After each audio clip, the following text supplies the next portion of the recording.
I guess I'll open with that note first and foremost. Excited about Mike White, his addition to our athletic department. Don't know him personally. Looking forward to getting to meet him today. I'm excited about his large family moving to Athens and getting to be a part of a special university. So I'm happy to have him. I'm excited about spring practice. This is actually my favorite time of year, believe it or not. I like the fact that you have one practice and then you have a day off to teach, and then you have another practice and you have another day off to teach, and it slows things down for the players. So if you enjoy coaching football and the relationships you get to have with the players, this is the best time of year because you literally get to sit in a meeting room, teach, go at a much slower pace for the guys. And we've obviously got a lot of holes to fill, and we've got a lot of young players on this roster that are excited about filling those roles. We've had probably 6 weeks of pretty intense workouts. I think our strength staff has done a tremendous job, and as is the case in all businesses, really, when you look at it, when you have success, sometimes you have change and people get opportunities. So we've got 2 new strength coaches, 4 new position coaches, several new quality control people, so a lot of new faces.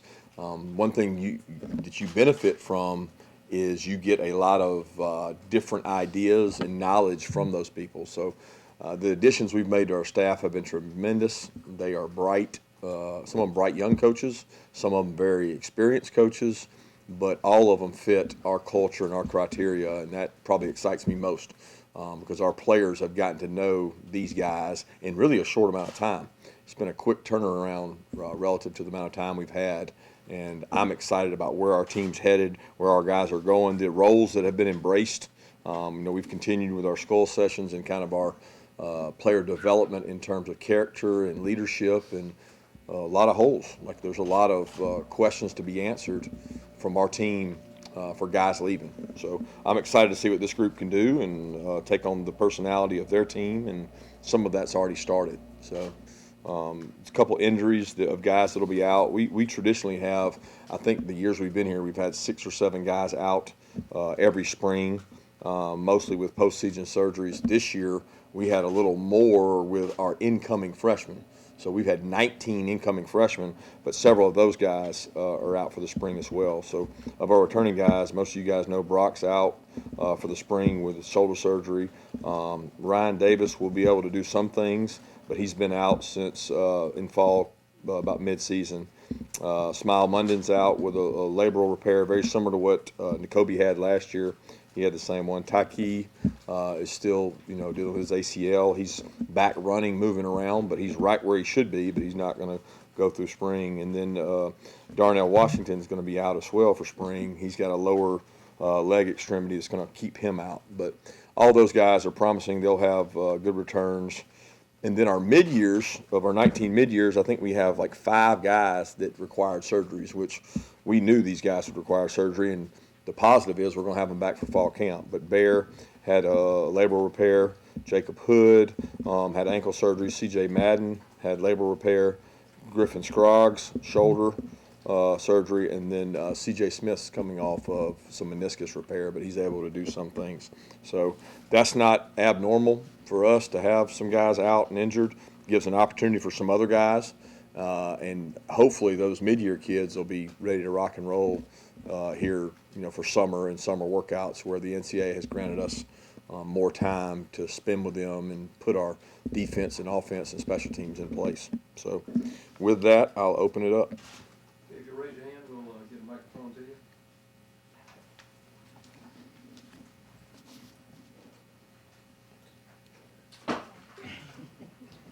Coach, can you talk about what the status is of Averitt Gilbert in terms of he's on the roster, where he'll fit in, and his prospects going forward? Yeah, Eric's done a great job kind of integrating back to the team. He's been here for a while now. He's done the work we've asked of him. He's doing well academically. I think there's this perception, and it affects college football athletes more than anybody else because they're younger, that this recruiting stigma follows someone, and these expectations follow kids. And I look across and follow guys that maybe we signed here or signed somewhere else, and they carry this really heavy burden of expectation. We don't place that burden on anybody. I think sometimes they put it on themselves. I think sometimes social media does it. I think sometimes media in general do it. But for whatever reason, Averitt's a guy that's carried a lot of that burden with him in terms of expectation. Our expectation of Averitt is to be the best person he can be first and foremost, and hopefully be the best player he can be. He's had a really good offseason. He continues to work.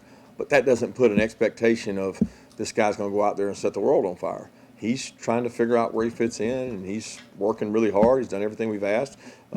He's fortunate he's going to get a lot of reps because of the two guys we have out. So he's going to get a lot of reps. Rylan Godey's going to get a lot of reps. Brett Seither's going to get a lot of reps. Delp's going to get a lot of reps. So we've got guys that are going to take reps in those roles at tight end. But I think sometimes the expectation's so great on these kids it can affect them psychologically.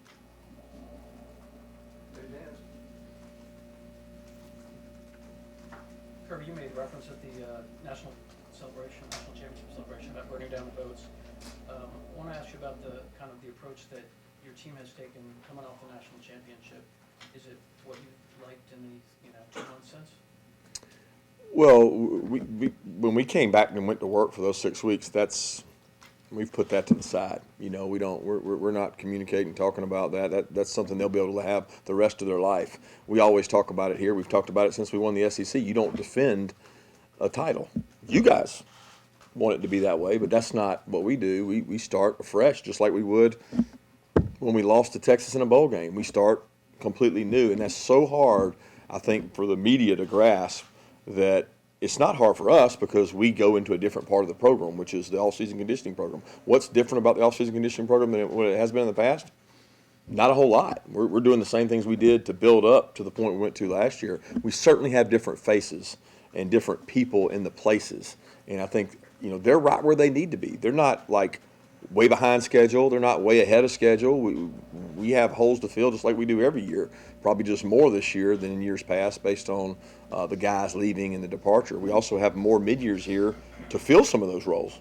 And we're certainly not deep enough at several positions, but I'm not here to cry about it. I'm here to solve it and figure it out and get the best guys. That's what you do as a coach, right? You coach the players. So that movement for us has been long past. I think that'll be the play and the talk of the media as last year, but not for us. We're really worried about creating identity for this team. We're in the identity phase. Spring practice is like, who are we? Let's figure out who we are by how we practice, and I think we'll see that over the next 15 practices. Kirby, one housekeeping question, one big picture on coaches. Are you able to say who's going to call defense? And the second part, you brought back a lot of guys, a lot of coaches that were here before. Was there any thinking in that, or is it just these were the best available guys for those jobs? No, we went through an interview process at every position. I mean, interviewed multiple people at each and every position. Think about what's the best overall for our program, for our culture we've built here. Take input from the coaches on the staff that have been here a long time. Dale McGee, Glenn Schumann, these guys have been part of our program. Trey Scott.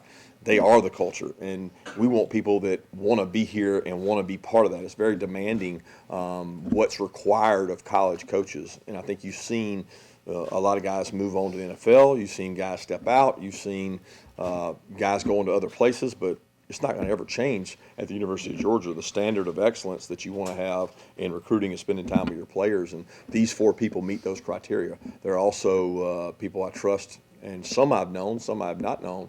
But the ones that we didn't know, we did a lot of research on and felt like they were best for the job.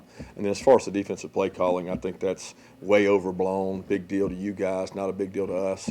We know what we're doing in-house, and that's the focus.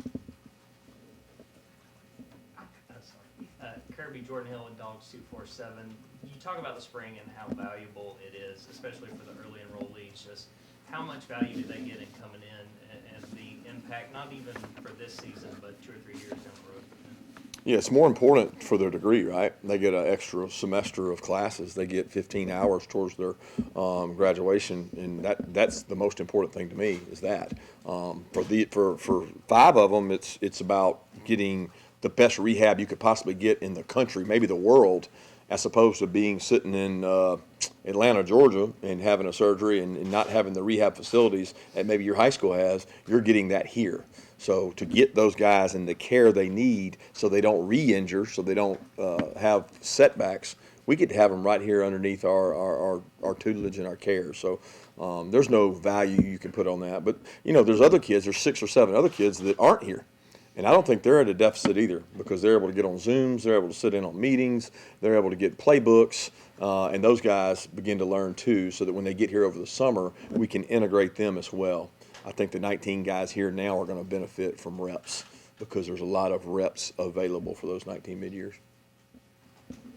Yeah, Kirby, I guess following up on coaches, I wanted to ask you about Coach Uribe, obviously a very young guy, and it seems like he relates really well to the players on the team. Just what have you seen in terms of the dynamic, I guess, he's at that outside linebacker room? Yeah, Chidera gives us great energy, enthusiasm, played the position, easy to recruit outside backers, defensive ends at the University of Georgia because we've produced a lot of them. But it's also easy to recruit to him because he played the position with tremendous success, had a stint in the NFL, he's got a really good track record, high character, very enthusiastic, and we've seen the impact on our players with what he's done.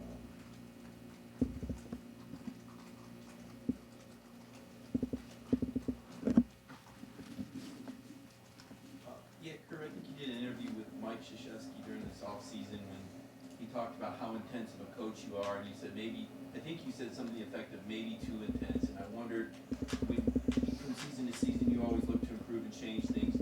Will you do things any differently? What are some of the changes? And then the players at the Combine brought up the microphone. You can't hide from the microphone. Is that always going to be a staple for you to carry the microphone and coach up guys throughout the course of practice, or do you think you'll delegate some of that eventually?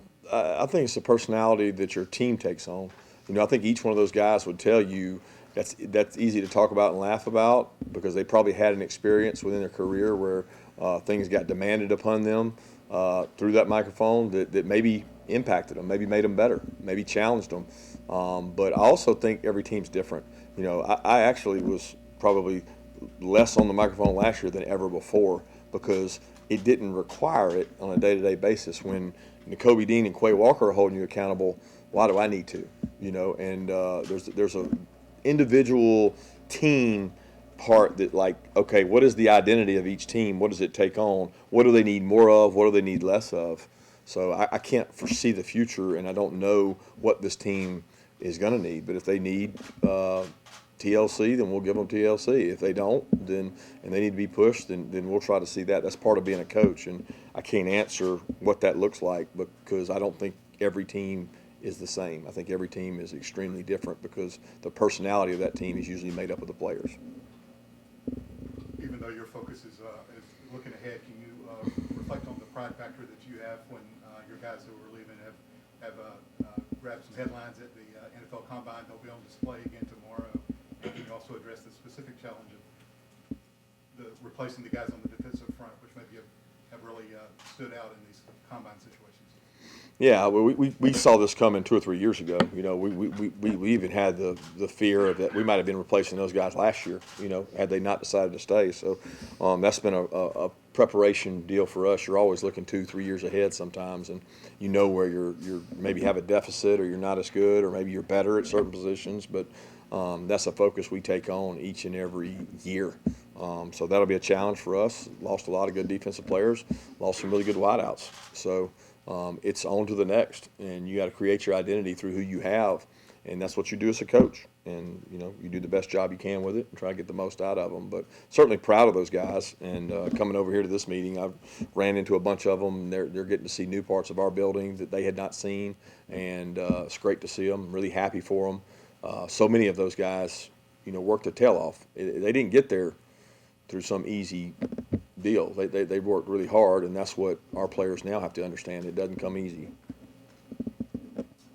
Coach, for the Stetson Bennett goes, what kind of continued growth have you seen from him in the offseason? What's out as far as those other 3 guys are behind him right now? What are you looking for them this month? Yeah, we're looking to develop each and every one. I think all 4 of those guys are in different spots. I mean, you can go all the way from Gunner just getting here to Stetson being 23, 24 years old and having seen a lot of football. So they're in different spots, all four guys. The biggest challenge for us for the spring is to get reps and develop, because we don't have the depth at the skill positions, receiver and defensive back and even tight end, to be able to do some of the things we like to do practice-wise. So we're trying to be innovative, creative in the way we practice, because quarterback development is critical. So if you have quarterbacks that aren't able to get reps, how do they get better? So I'm big on challenging our staff to be creative in the ways we rep those guys, who goes with what groups, how many reps a week you get, what percentages. We want to see those guys get better. It's easy, when you have 3 groups of offensive linemen, they all get work. But you might have 4 quarterbacks, and it's hard to get those guys enough work. So wanting to see those guys improve. They can't all play. So it's a matter of growing them to get them in a position to where they can be successful. Kirby, another quick injury update. Tresman Marshall, Tate Ratledge, Arian Smith, all 3 of them had their season cut short. What's their status coming into the spring? Yeah, they're all running, moving, doing things. Arian's been able to take some reps. Arian will be practicing with us some, not 100%, but he'll be able to practice with us. Tate's coming off the foot injury. He's not going to be able to take reps in the spring, but he's weight bearing, he's running, he's doing some activity there, and able to take walkthrough reps. So I kind of take him in a different mode of he's not out for the entire spring. He's just not going to get to go live with us. But the progress has been great for both those guys. And then Tresman is doing some running, some cutting. He's got a knee brace on. He'll be able to take some reps, but not 100%. For the record, I think Anthony's question about quarterbacks was 15 minutes in, which means that was meant, that's the longest we took to get quarterbacks. And Hey, y'all turned a new leaf. you had experience at Alabama coming off national championships, but 41 years is a different animal. Is there something you want to do, you have to do with this team to make sure that there is a clean break and a new start, or do you not want a clean break, new start mentality? Well, let's be clear. We won a national championship because we had really good players who played well together, right? So usually the team that wins the national championship is a unified group. I mean, I can go through the last couple of years. There's like this really great group of special players at LSU. They won a national championship. Really good group, special leaders at Alabama. They won a national championship. We had a really good group. So we're trying to develop our team to emulate what is your identity? Is it going to be supreme talent with great character, with great leadership? Is the leadership and character going to outweigh the talent? We're trying to figure out what this team's identity is, completely independent of the previous years. And there's when you look out there, there's not as much experience. There's good football players on this roster, but we got to get those guys in position to be successful, and our job as coaches is to grow them. So I'm going to repeat, I am not, worried about living in the past. That's our job, to make sure these kids grasp that what they do is in front of them. I mean, the wind blows a lot harder at the top, but we've been up there. So it's not like we've been at the tip top, but it's been blowing pretty good where we were. So we got to do a good job, continue to develop our guys and get our guys ready to play. You mentioned earlier Glenn Schumann being an important part of the culture here, entering his now 7th season with you guys. How have you seen him grow as a position coach and ultimately taking on more responsibilities as a co-defensive coordinator? Well, he's always trying to grow and get better. He's never satisfied. I think a lot of times you can get complacent. It sets in on all of us. This is what we do. We don't ever want to be complacent. That's just not what I believe in. We're always trying to find a different way to do it better, and I think Glenn epitomizes that. He's constantly on Zooms with NFL guys. He talks to high school coaches. He's a sponge. He doesn't think he knows it all. He's always trying to find a better way to do it, to reinvent himself as a coach. And I think that his players play really hard. They have a passion and energy for him that they want to be successful. I mean, to do what he's done with those 3 guys that are coming out this year is really pretty special. Number one, he helped recruit them. He helped identify them. And then he helped mold them into good players. So there's a pedigree there that he's able to recruit to. I've got a question about a preferred walk-on that y'all signed on National Signing Day. Cedron Brundage from Putnam County. What did y'all like out of him, you and Coach McGee, so late in the process, right before y'all got Andrew Paul? Well, he lives in a rural area. There's not a lot of foot traffic, I call it, through there. You wouldn't say that's a heavily recruited school. They don't get a lot of traffic. He's a guy that we thought was a really good football player. We've had a lot of success here in our walk-on program. You can look throughout our history. You can look over the last 6 years. We've had guys earn scholarships left and right, and he's got the talent to do that. He's a really good football player, and we felt like he could help our roster. And we're a little bit thinner at running back than we've been in the past too. So we're hoping